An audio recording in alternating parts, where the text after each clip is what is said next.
আমরা রাজনীতি করতে দেব না। আওয়ামী লীগ বাংলাদেশে খুন করেছে, আয়না ঘর করেছে, গণহত্যা করেছে, সন্ত্রাস করেছে। সেই আওয়ামী লীগ বাংলাদেশে রাজনীতি করার কোন অধিকার রাখে না। যে আওয়ামী লীগ বাংলাদেশে সন্ত্রাস করেছে, শুধু কোন ব্যক্তি বিশেষের নয়, দলগতভাবে সিদ্ধান্ত নিয়ে যে সন্ত্রাস করেছে, সেই সন্ত্রাসের দায়ে আওয়ামী লীগকে অবিলম্বে সন্ত্রাসী সংগঠন হিসেবে ঘোষণা দিতে হবে। আওয়ামী লীগকে নিষিদ্ধ ঘোষণা করতে হবে। জুলাই আগস্ট হোক, শাপলা পিলখানা সহ প্রত্যেকটা হত্যাকাণ্ডে আওয়ামী লীগের ব্যক্তিরা তারা বিচ্ছিন্ন ভাবে ব্যক্তিগত ভাবে অপরাধ করে নাই, গণহত্যা করে নাই, তারা দলগত ভাবে দলীয় ভাবে সিদ্ধান্ত নিয়ে বাংলাদেশের মানুষের বিরুদ্ধে গণহত্যা চাপিয়ে দিয়েছিল। তারা দলগত ভাবে সিদ্ধান্ত নিয়ে বাংলাদেশের মানুষের বিরুদ্ধে গণহত্যা চাপিয়ে দিয়েছে। তাদেরকে অবশ্যই দলগত ভাবে বিচারের আওতায় নিয়ে আসতে হবে। অবিলম্বে আন্তর্জাতিক অপরাধ ট্রাইব্যুনাল আইনে দলগত ভাবে আওয়ামী লীগকে বিচারের আওতায় নিয়ে আসার ধারা যুক্ত করতে হবে। সংগ্রামী ভাইরা আমার, বক্তব্য দীর্ঘায়িত করব না। আমরা দীর্ঘ সময় ধরে জুলাইয়ের যোদ্ধারা বাংলাদেশের প্রশ্নে, নতুন বাংলাদেশের প্রশ্নে, জুলাইয়ের শিক্ষিতের প্রশ্নে জুলাই ঘোষণাপত্রের দাবি জানিয়ে আসছি। সরকারের তরফ থেকে নানা ধরনের গরিবসী হয়েছে, আমরা আর কোন গরিবসী সহ্য করতে চাই না। অবিলম্বে জুলাই ঘোষণাপত্র জারি করতে হবে। ভাইরা আমার, দিনের পর দিন যদি আমাদেরকে শাহবাগে থাকতে হয়, বাংলাদেশের প্রত্যেকটা জেলায় আমাদের ভাইরা তৈরি আছে, ঢাকায় আমাদের ভাইরা তৈরি আছে। দিনের পর দিন আমাদের থাকা লাগতে পারে, কিন্তু আওয়ামী লীগ নিষিদ্ধের সিদ্ধান্ত ছাড়া আমরা ঘরে ফিরে যাব না। এই আন্দোলন, এই সংগ্রাম কোন দলের নয়, কোন গোষ্ঠীর নয়।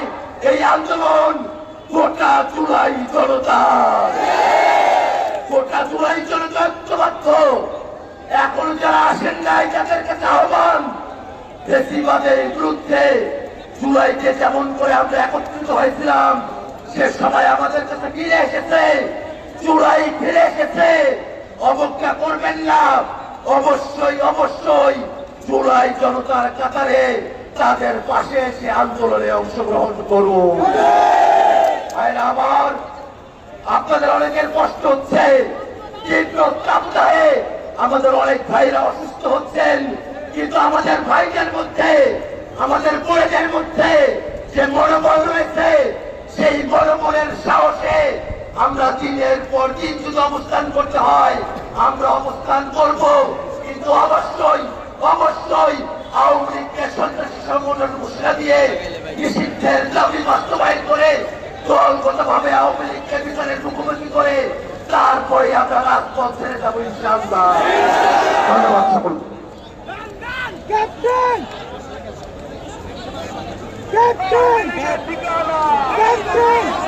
ভাইয়েরা, এই পর্যায়ে আমাদের পরবর্তী কর্মসূচি ঘোষণা সহ বক্তব্য নিয়ে আসছেন আমাদের লাল জুলাইয়ের হিরো, যার ডাকে সাড়া দিয়ে সকল রাজনৈতিক পরিচয়, সকল মতাদর্শিক পরিচয়ের বাইরে গিয়ে জুলাইয়ের জনতা রাস্তায় নেমে এসেছে এবং এই জুলাইয়ের জনতা আওয়ামী লীগকে নিষিদ্ধ না করা পর্যন্ত ঘরে ফিরে যাবে না। বক্তব্য নিয়ে আসছেন জাতীয় নাগরিক পার্টির দক্ষিণাঞ্চলের মুখ্য সংগঠক আমাদের ভাই হাসনাত আব্দুল্লাহ। বক্তব্য নিয়ে আসছেন হাসনাত আব্দুল্লাহ।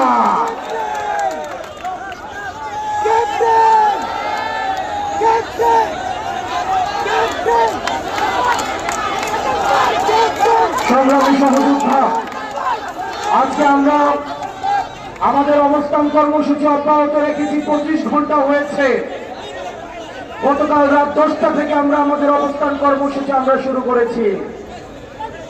আমরা জানি না এই কর্মসূচির শেষ কোথায়।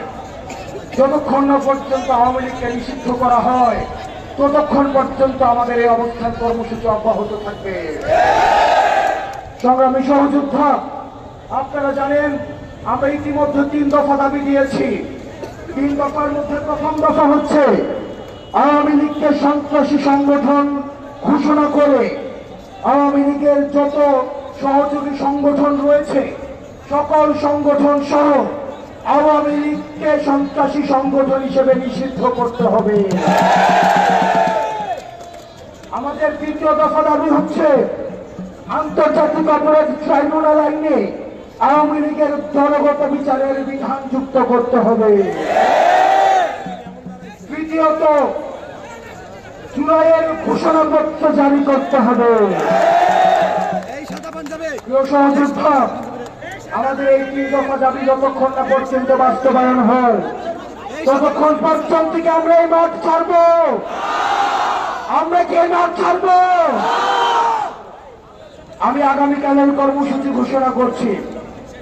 এই 3 দফা দাবিতে আমাদের এই অবস্থান কর্মসূচি অব্যাহত থাকবে। পাশাপাশি আগামীকাল বিকাল 3টার দিকে শাহবাগে গণজামায়াত ঘোষণা করা হচ্ছে।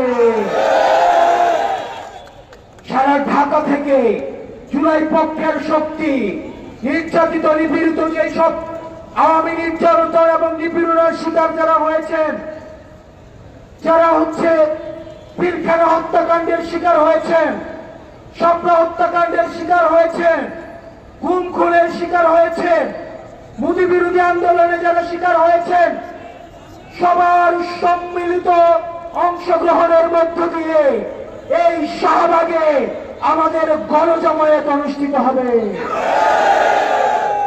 তারও সাথে সাথে সারা বাংলাদেশে আমাদের প্রত্যেকটা জুলাই পয়েন্টে যে পয়েন্টে আন্দোলন হয়েছে ঠিক সেই